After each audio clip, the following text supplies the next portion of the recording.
Hi everyone. So let's call this journal or memoirs of sadness repressor.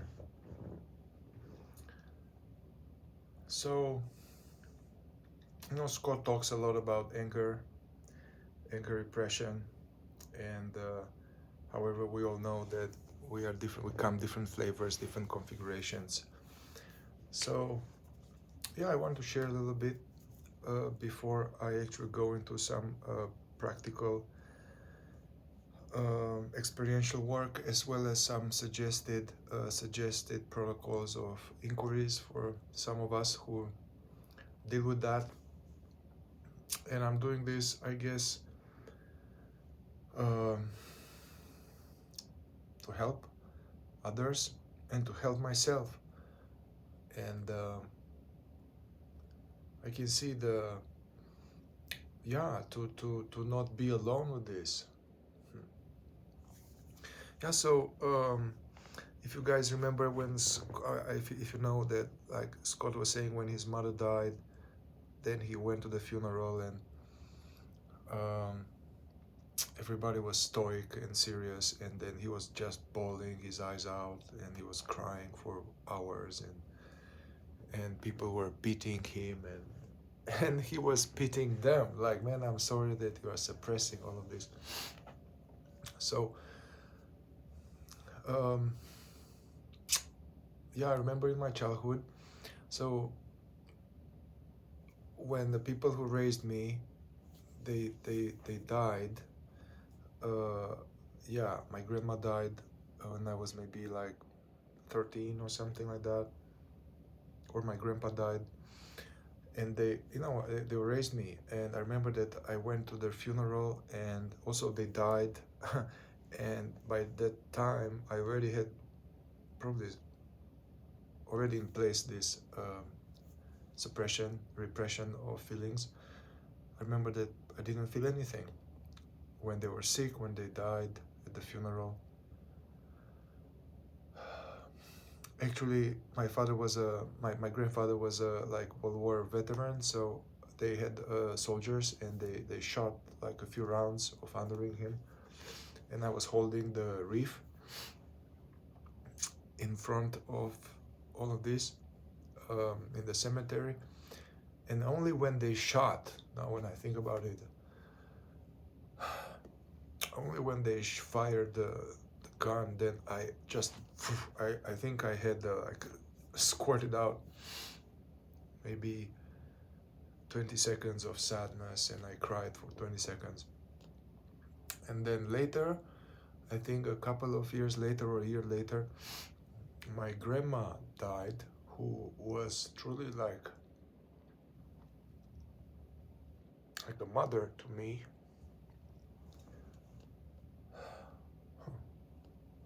I didn't think this will come up now, but the context is that I have sadness about something else, and I will talk about it in a moment. And I will talk about this, what Scott is right on. These current triggers, use them for undoing primary repression. So I have a current trigger, and it's imperative to use it. All right, so my grandmother died, and I remember clearly, and this came while doing KI, even with Scott. I'll do some process work, and there will be a little bit of grief sometimes, and then this image comes with the funeral, and they lower her casket into the ground, and I didn't feel anything at all.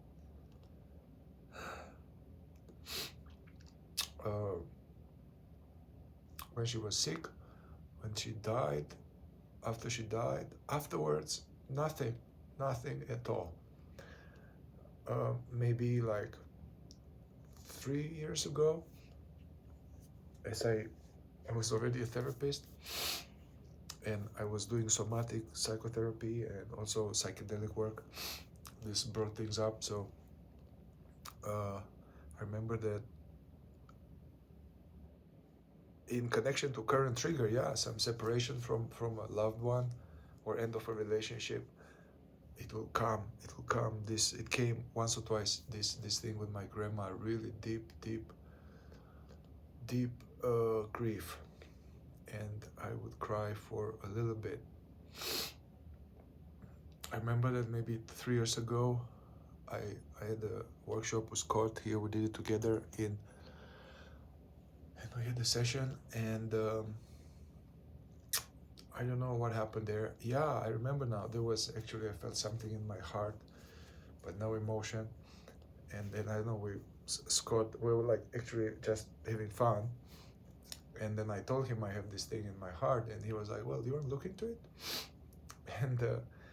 And after 10 minutes down the road, I was just bawling in my car, like for a long time.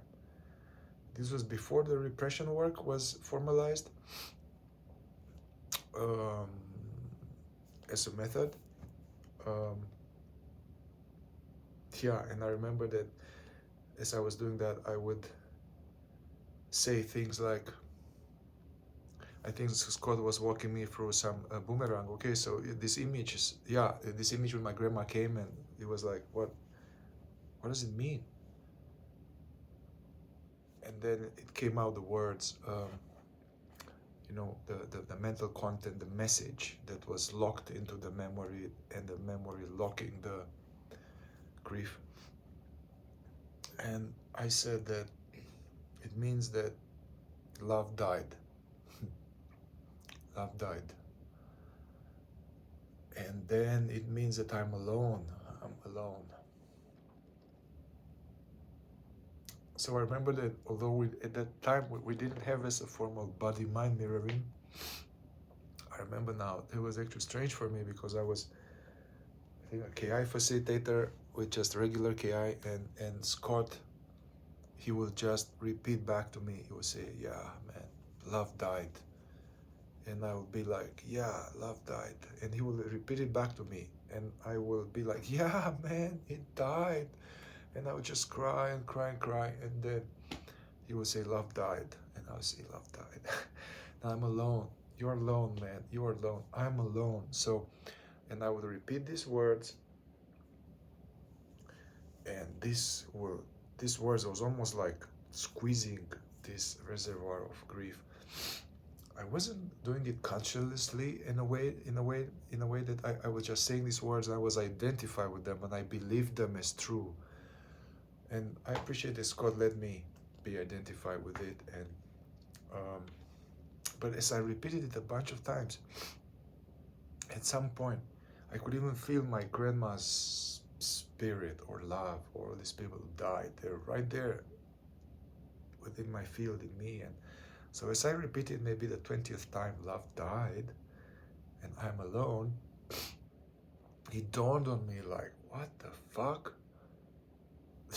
Also, consciousness came online, like, you know, like presence, and seeing presence, seeing that it's just a thought. This is a thought and this is not true. And then I was like, this is bullshit, Scott. And he was like, yeah, man, it's bullshit. And we laughed. And anyway, so there was great cathartic thing. But I was far from undoing this repression. So anyway, coming back to this journaling, and thank you guys for being with me. And I noticed that as I've been doing this work lately, I had 2 more sadness, repression, self-facilitation. I got some people coming to me like wanted to work with me who were just like me, man. And so that was nice. Like people with serious losses who as a kid, and they didn't feel it fully, and now they will just they will do this. So I'm happy for that, because this takes so much energy and psychic energy, and to hold this in, to hold this back. So okay, why for those of us grief, sadness, I can look back and trace it back, is that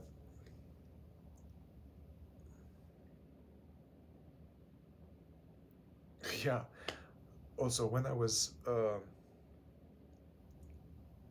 was, so I had a bunch of what is called attachment disruption from primary care providers, which just sounds some kind of bullshit. But there's the clinical term for, they say, separation from the mother. This happened when I was 2 months old. I went to my grandmother, and then at the 6 years old, I went back to my mother, and not the separation. I wouldn't say this is abandonment, because abandonment, you are left on your own devices, and I think this is really hard.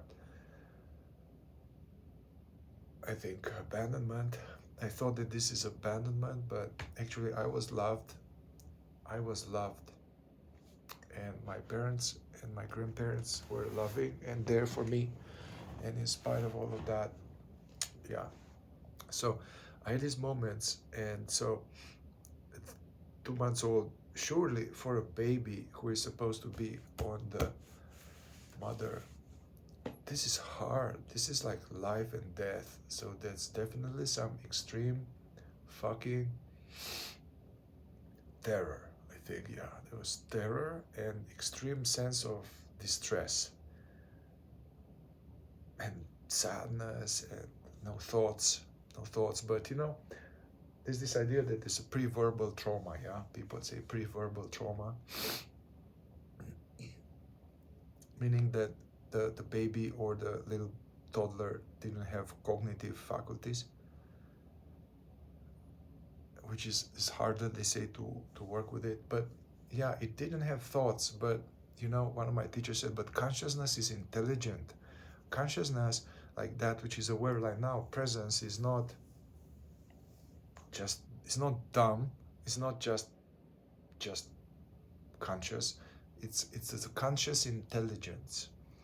So even if at the 1-year-old or 2 months old or certain precognitive stage, the baby didn't actually have thoughts, one can have thoughts later.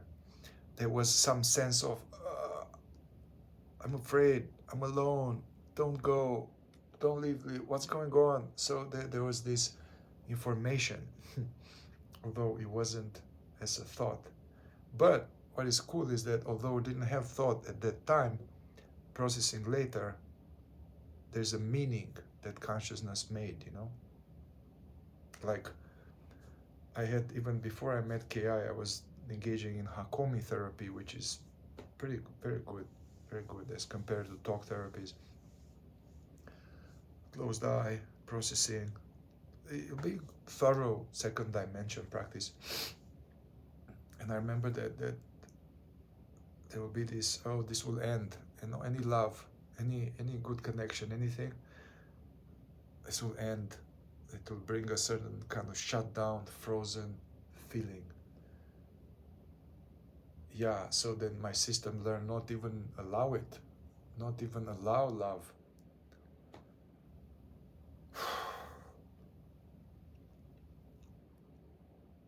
Because it will end.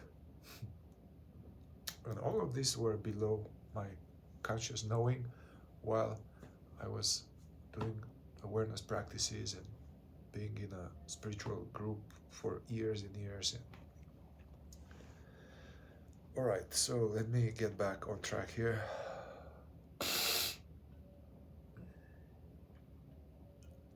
Yeah, so 6 years old, go back to my parents. I really have no memory of that. And this is suspicious, man. When you have no memory of something very, very impactful, I have many people, they tell me, oh, my childhood, I don't know, it was okay, I don't remember much.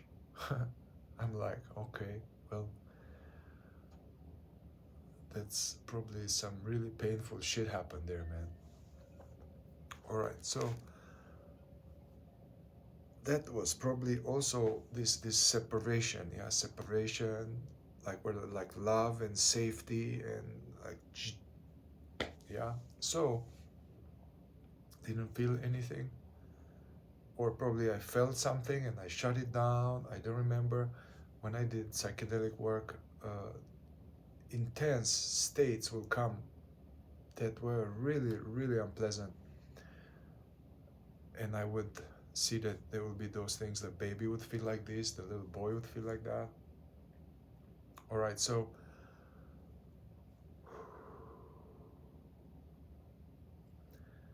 I guess some self-defense.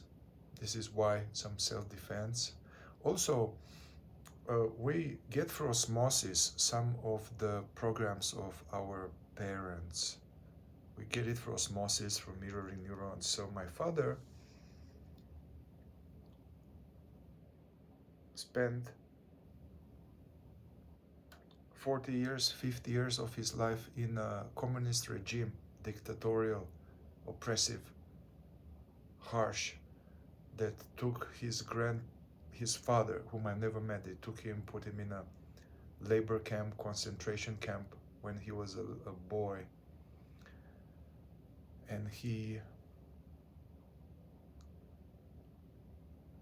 was intense, surely it was intense. And then he was oppressed by the communist regime, and he became tough. He became tough. He had to be strong. He had to be strong. And there was no psychotherapy. There was no somatic psychotherapy.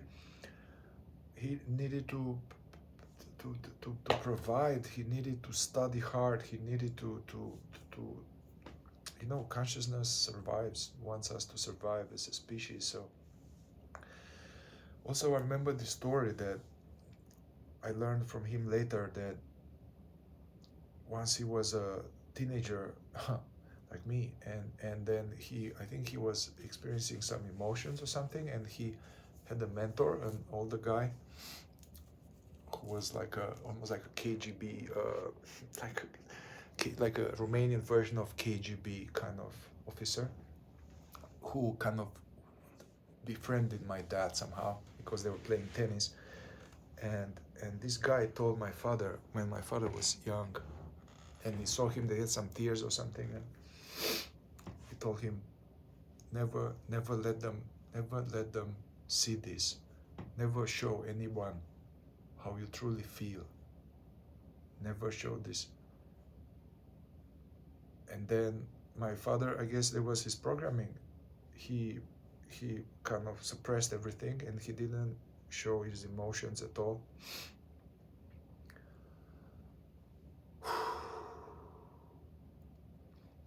And he developed this repression program, and to survive, of to be strong, don't feel. And when I started to do third dimension work, and as soon as I would have some deeper grief or something, also I noticed this many times, there will be like the deep feeling, vulnerable feeling of sadness or grief or loss that will be for some time, and then it will stop, and it was just peace. But it was a weird peace, man. I remember this happened before I met KI. Then, even as I was doing KI, there will be deep feeling, and then there will come this, and then with the tools that we have in the third dimension, I could find the commands that say, don't feel. I can feel and allow this grief. No, don't feel. Be strong, don't feel, be strong. And have it in the throat. Sometimes I will do this rapid fire into the throat about this. I vomited. I mean, I was totally sober in my office, self-facilitation. I would just vomit this happen several times, vomit the thing. I worked with someone yesterday, internet cut out. It was even on the phone. He was in Europe. He had the same thing. He had this deep grief. And then I would say, I can show this to people. They would be like, no, you're weak, you're going to be a pussy, don't be a pussy, you're weak. And then we kept rapid fire this. It was like, kind of vomited, basically. So this is a universal thing, man. And somehow we are lucky that at least many of us here, maybe not all of us in KI, but we have enough political stability and financial stability that we have the luxury to be warm in my room and have food, and I can have the luxury to go into my heart and to feel my pain. This is a luxury because our ancestors may not have had this. They didn't have the time, they didn't have the resources, they didn't have information. So this is special, and I can totally see how that if I don't do this work, I mean, I'm doing this work already, but that's how it stops with me. You know, I don't have kids, but if I were to have a kid, he won't get this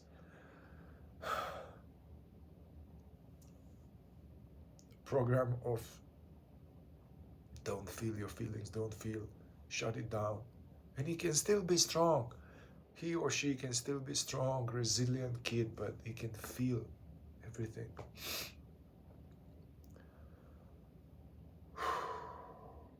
So my point here is that I got all of this from my father, and surely he needed them. And also I think this is a common male adaptative repression mechanism. Also, I have a friend, I work with him now. He has this pattern, you know, like often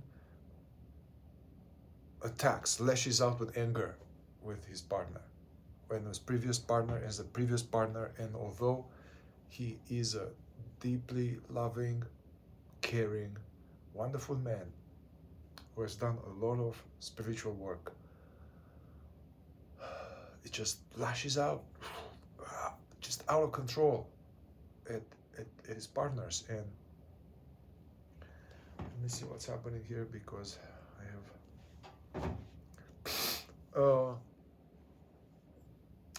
and then it creates a lot of suffering, and partners can't take it, and of course they, you know.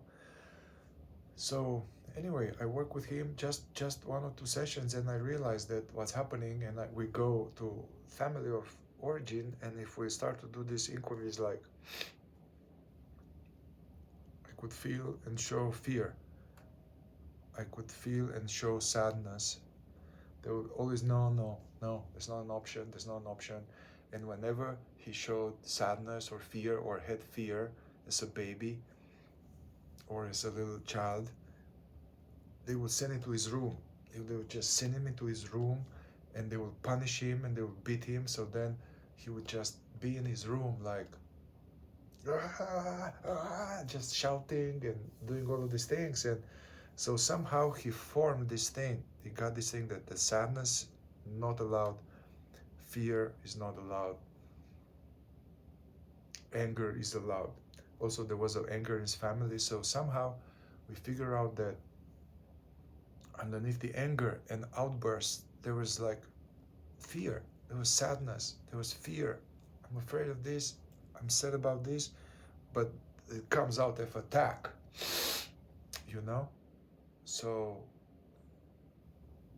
that's a common for many men, also with this masculine, macho, patriarchal. Men should be like this, and it's not for all men. You know, like with Scott was the opposite. Sadness, anger was not allowed, but the other ones were okay. But with many men, and I've worked with a lot of men and been in Mankind Project, prison work, hundreds of men I've seen go to anger, but not go to fear and sadness. So,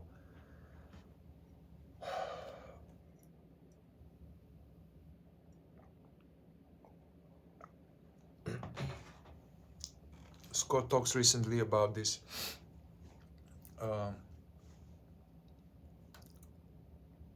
using current triggers to undo primary repression. And it seemed to me like, wow, that's cool. Yeah, I don't have much triggers now. I'm good. But yeah, it's great. It made sense to me.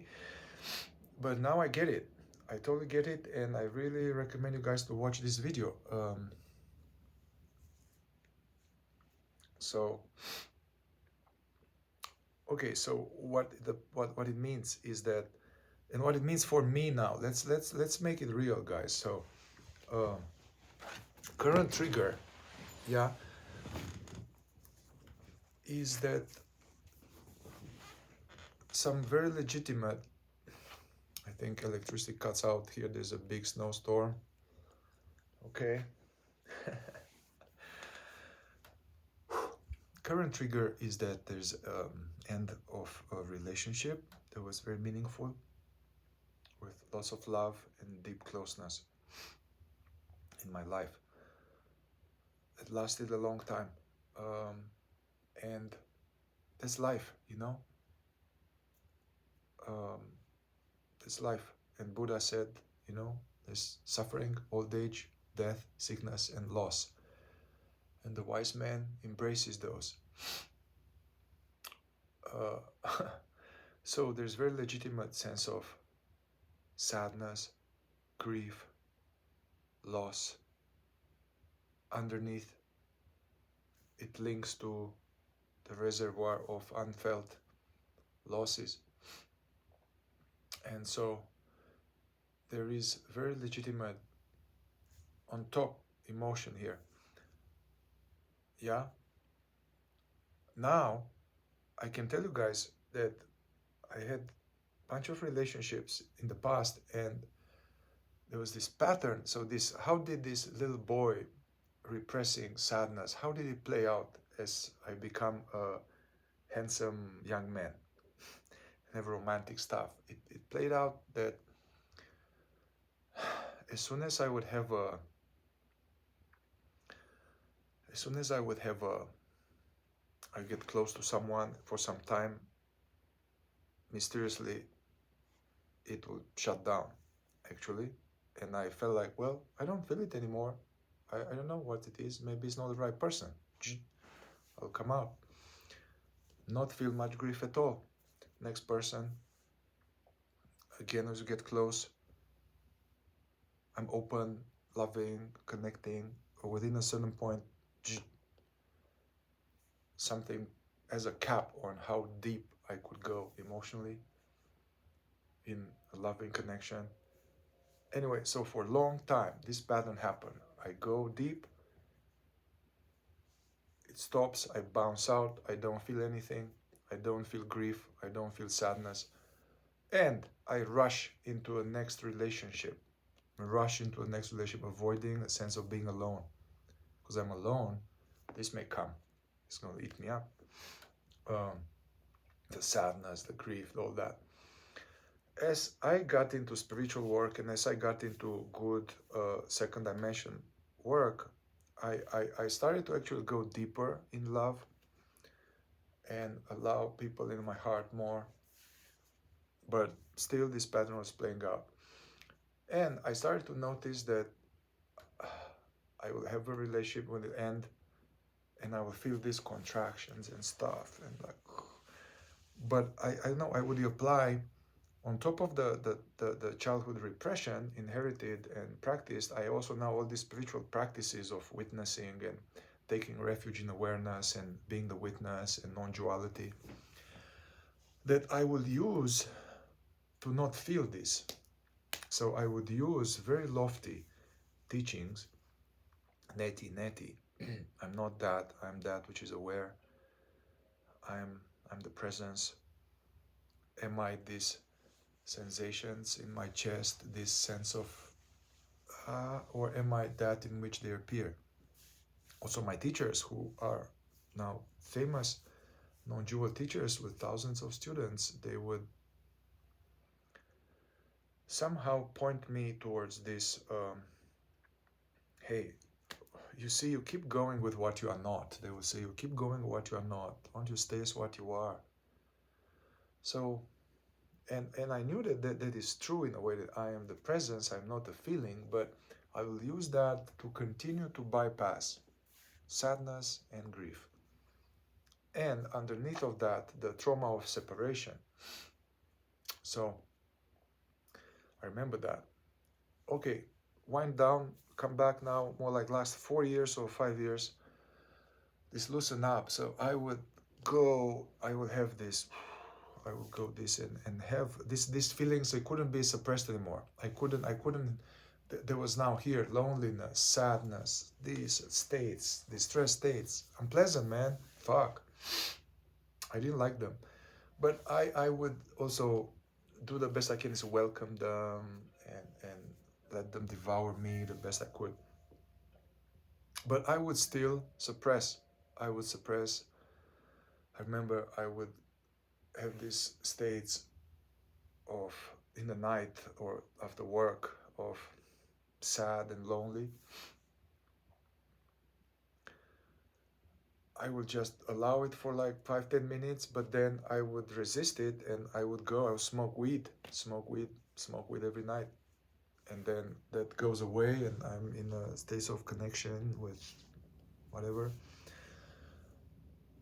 Or I would always go out or meet with people. I mean, it's fine to have support, to have friends, but I was avoiding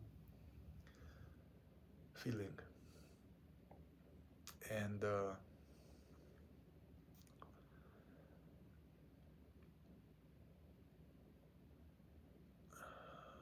or another way, I would have these states. I remember I would rush to do a guided meditations with Rupert Spira or a guided meditation with Francis Lucille or with Muji or Eckhart Tolle, or I would just do my own meditation. So I would have these states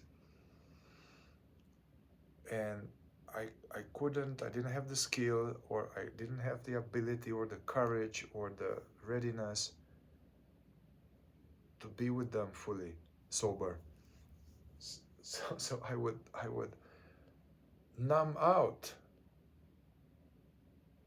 with guided meditation, non-dual videos, addicted to non-dual videos. And what happens is I put Rupert Spira or Francis or other teachers, non-dual teachers, and I just lie down and I follow the instructions. Is that somehow the sadness goes back into the box. There's a peace, a relaxation, a sense of presence, which is all true and valid. But so I was avoiding feeling through guided meditation.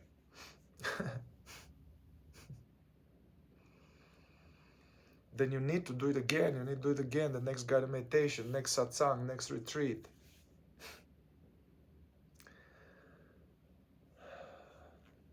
Yeah, this is good journaling, man. Thanks for being with me. Hope it helps. Okay, I remember going to retreat. I would go retreat with Francis. I became somehow friends with him. Francis Lucille, wonderful teacher. I'm forever grateful. I'm still using a lot of what he taught me and recommend it to people. I would stay in his house and I would have this, okay, I'm not gonna smoke weed. I'm gonna stay there. I'm gonna and it was great. It's like the event, all day, meditation, friends, deep energy, deep presence, deep transmission. It was always great. The evening will come, people will go, Francis will retire to his room. I was in a guest room, the whole house is empty. I would feel this like, I would feel what is trying to come that I would manage with weed. I would manage with another good one, that if you want to avoid this, you can go on dating sites. Look for next conquest or fuck buddy, or just, that's a good way to avoid feeling. Yeah, so all this will come up that was there all along waiting for me. And so I would have like maybe a few days of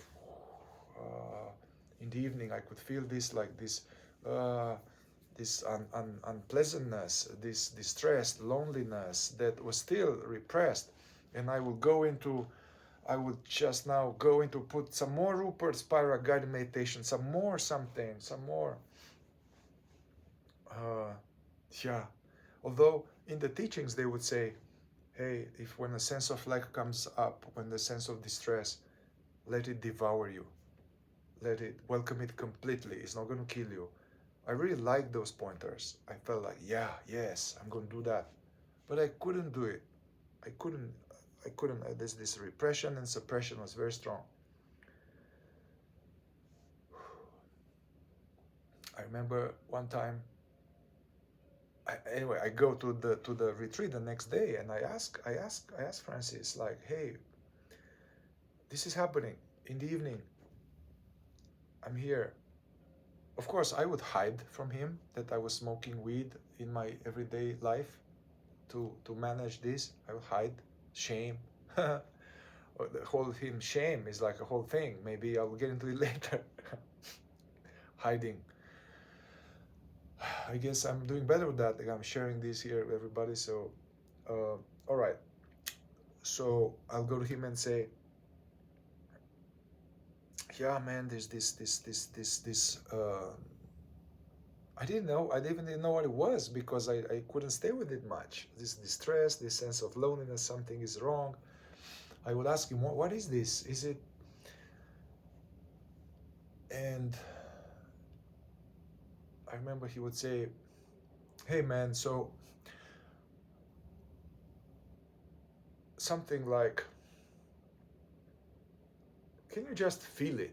Can you just feel it? What is it so unbearable about this? Is this unbearable? What is it? What is going on? What is it unbearable? Can you feel it? And I would say, I said, no, it's not unbearable. No, I can feel it. I'm just curious what it is about. But it's not unbearable, but I couldn't bear it, honestly. So I was bullshitting myself and him. And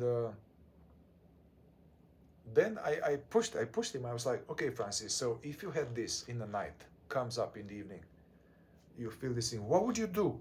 What would you do, Francis? Tell me, teacher, my teacher. And then he said this, which was beautiful. I mean, the whole room was like deep wisdom. And I liked that.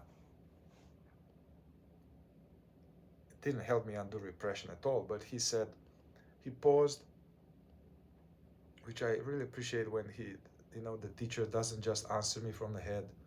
He paused and tuned into himself, and I love him. He's a wonderful, deep teacher. I said, what would you do, Francis, when this happens to you in the evening? And he said, looked at me, said, I would remind myself of the beauty of the infinite. I would remind myself of the beauty of the infinite. I was like, whoa, yes, thank you. Like Zen moment for everybody. Next day, hits me again. I was at a retreat. I wake up in the night, like with this thing. Because I think I had some current trigger. I probably broke up with somebody, and there was this sadness from the current and all the grief from the past. And I would be like, what did Francis say? What to do? Instead of feeling it, allowing it, letting it devour me, I'd be like, okay, remind yourself beauty of the infinite. Go into the mind, okay, yeah, the beauty of the infinite.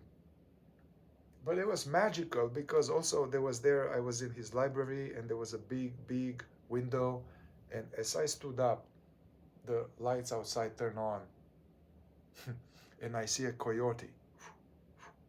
I was like, whoa, yeah, the beauty of the infinite.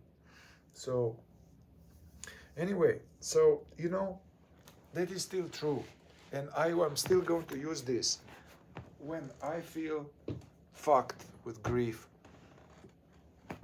I do want to remind myself of the beauty of the infinite and that there is an infinite creation here.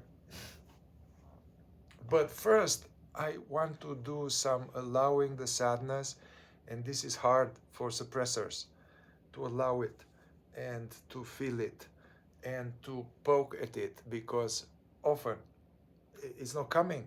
It's a contraction, it's an avoidance, it's of this. So I'm now, that didn't work with the beauty of the infinite, although it is true, it didn't work for me. So what's working for me now is to do sadness, to no longer suppress it. So I don't have time now to go into experiential work with myself now, although I feel it in my chest. But so what's happening now, coming back to Scott, use current triggers. So what's happening now, and I put some experiential videos before doing self-facilitation, is that definitely I'm feeling it much more, but in the evening, and I'm busy, I do good work with people, so when you are busy also, this goes down. But in the evening, I'm not smoking weed, I'm pretty much fucking sober,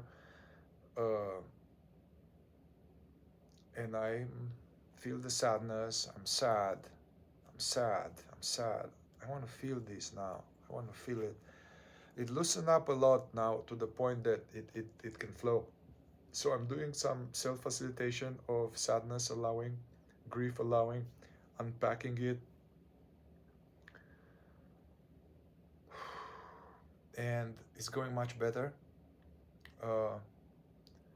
What was interesting, there's the same mechanism that I had with past lost relationship, is that I wouldn't feel anything. So I could see that. It took me about 2 weeks to start to feel this. My partner, she would feel sad. She would feel sad, and she was so like sad because she doesn't have sadness, repression, and I was not feeling anything. So it took me some time to feel something, and then I started to notice this contraction in my chest, and I knew what it is. So I would go into protocol of sadness, repression, and actually I'll go into it, and all of this, there will be a sadness, thoughts in the sadness. You need to make the thoughts conscious, like whatever it said. I'm sad because it's over. I'm sad because I love her. I'm sad because I miss her. I'm sad. I'm not saying this just cognitively, you know. I'm saying this, we are deep in the process, and do this body-mind mirroring, and the attention in the chest. I'm sad. I'm not sad about this. No, I'm sad. I'm sad. I'm sad. I'm sad. I'm sad. I want to feel this sadness. For me now, it comes as yes. Other people I work with, it's like, no, don't feel it. Be strong. Don't be a pussy. That's interesting. So anyway, it's also useful to, as the feeling is here, and it's a lot, to, there's a hidden thoughts in it, to make that conscious. Actually, that helped me, that more sadness will come out. Sad because actually I worked with Darby. I had some sessions with Darby, who is a wonderful facilitator. I recommend anybody to work with Darby. Everybody here in the KI team, they are awesome facilitator. I trust them over most of the therapists I know. She had me be like, okay, after I'm sad because I lost love. I lost her. Anyway, so it was useful to make these thoughts conscious, because then more sadness will come. So I'm doing this now. I've been doing this maybe for like a week. What I noticed is that in the evening, instead of having contraction or stuff, it's just I'm sad, and then I cry. So like what Scott would do, he would just fucking cry. It's safe to cry. It's safe to cry.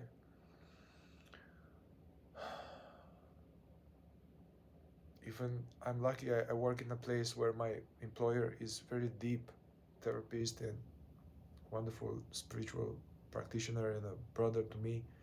We have a special room where we meditate, and I go there. I'm at work, I have a break, there's an altar. I went yesterday there. I went there and I was just not even like inquiry. It was just bawling. I was on the floor crying. So I can see this current stressor. This is sad, and it's natural to cry, to be sad, something like that. And us as sadness repressor, we have a hard time doing that. Could see that it's to honor the love that we had, and the love that is here is to allow this sadness. Francis would say that at the bottom of all grief there's love. But I could see that there's all that reservoir of losses that I didn't want to feel, and these childhood states that I couldn't feel. And I know now I'm at the point that I felt a lot of them, and my consciousness is stable enough to handle it. And the mechanism of holding back, it weakened. So I'm happy about that, and I'm really committed to not escape it. Yeah. Because also I understood that if I don't allow myself to feel this deep grief, I'm not going to allow myself to feel love and to let really someone into my heart deeply, to love someone. You know, you can't love if you don't allow the other ones, you know?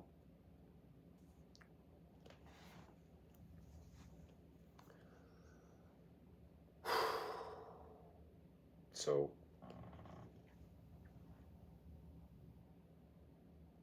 I will need to go soon, but maybe I'll just, you know, I like to meditate. First dimension, Zazen.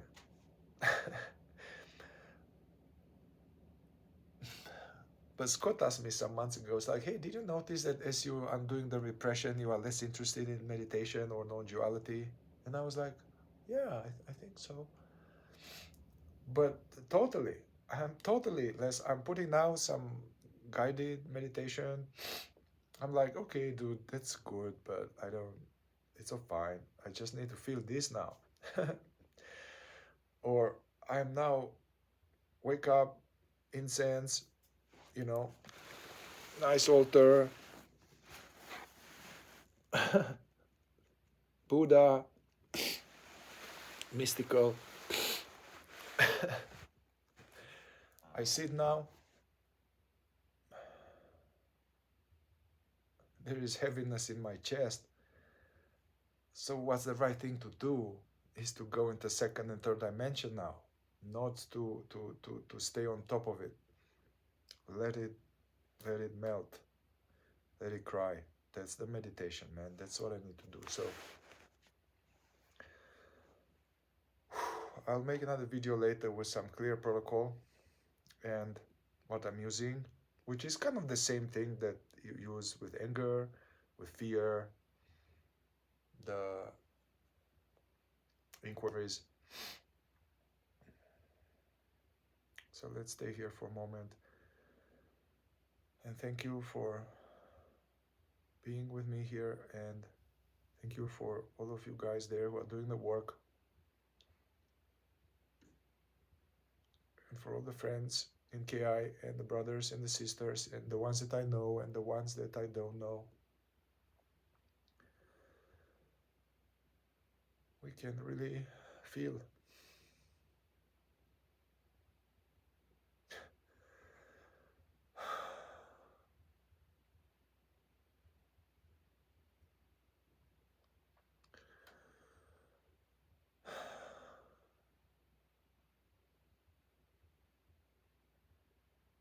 Yeah, I'm sad. I'm sad. I'm sad. And I want to feel this now. I want to feel it.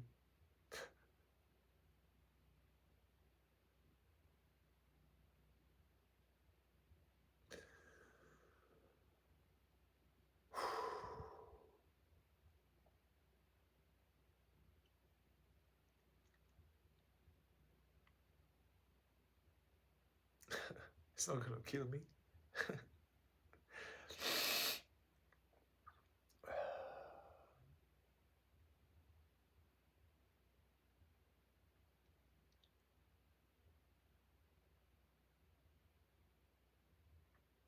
Yeah, I love this person, and I'm sad that it is over. And I'm sad I couldn't love them better.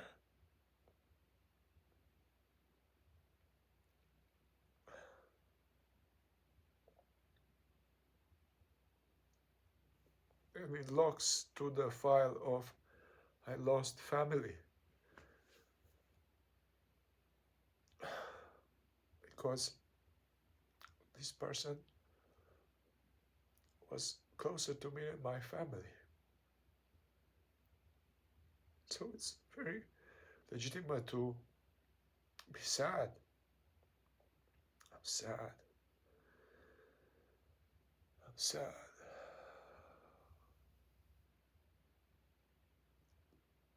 And presence is here. Presence is aware. It's aware. Presence is aware. All time aware. But I don't need to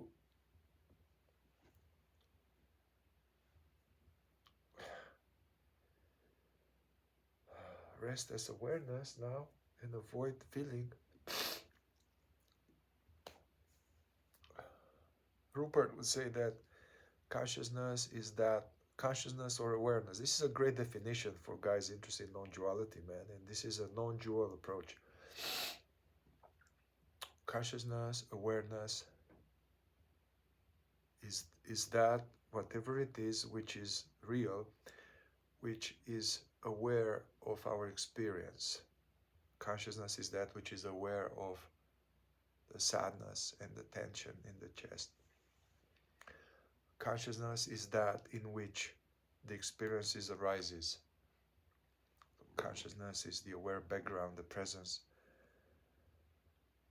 in which the feelings come.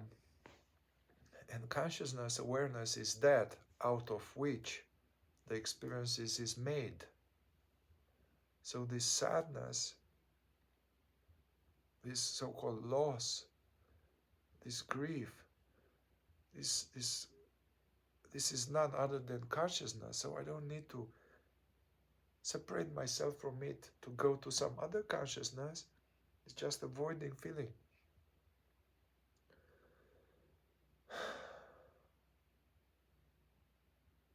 Yeah.